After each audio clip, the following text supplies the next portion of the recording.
nervous tissue. Throughout the day, your body perceives and responds to all kinds of sensations. You smell things. You feel the touch of a hand on your shoulder. You are visually aware of your environment. You control muscle movements in order to walk, in order to talk, in order to chew.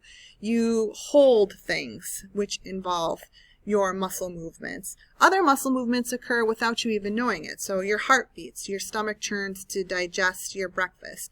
You jump when startled, when you hear a car honking at you or something. All of these sensations and all of these muscle movements are interpreted and controlled by your nervous system. In this particular unit, we are going to look at the nervous system in terms of its general function. Some general characteristics of nervous tissue, including looking at the main cell of a nervous tissue called the neuron. See a picture of it right here. What does the neuron do? You're also going to look at the supporting cells that make up the nervous system and what do those cells do to help support the neuron and its main function in conducting an electrical impulse. You're going to look at what happens in order to get an electrical impulse to travel along the length of a neuron. We have to get information from the center of our brains, usually down to maybe the tips of our toes.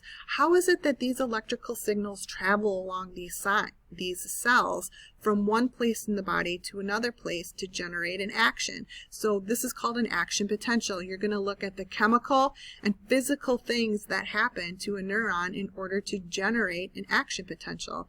And not only generate the action potential, but to pass that action potential or that electrical signal on to the next neuron. Your body isn't just one long neuron, it's a whole bunch in a row. So we got to get that electrical signal to jump from one neuron to the next, from that one to the next, in order to get our signal from point A to point B in the body. You will also look at neurotransmitters, chemicals that have very specific functions. How are they released or affected by action potentials? And just generally, how does your nervous system function in order to get signals from point A to point B in the body? If you have any questions, feel free to let me know. There's some, complex chemical activity that occurs in this particular chapter or that are discussed. So don't hesitate to ask questions. And if you need anything, I'm here. Otherwise, have a fantastic week.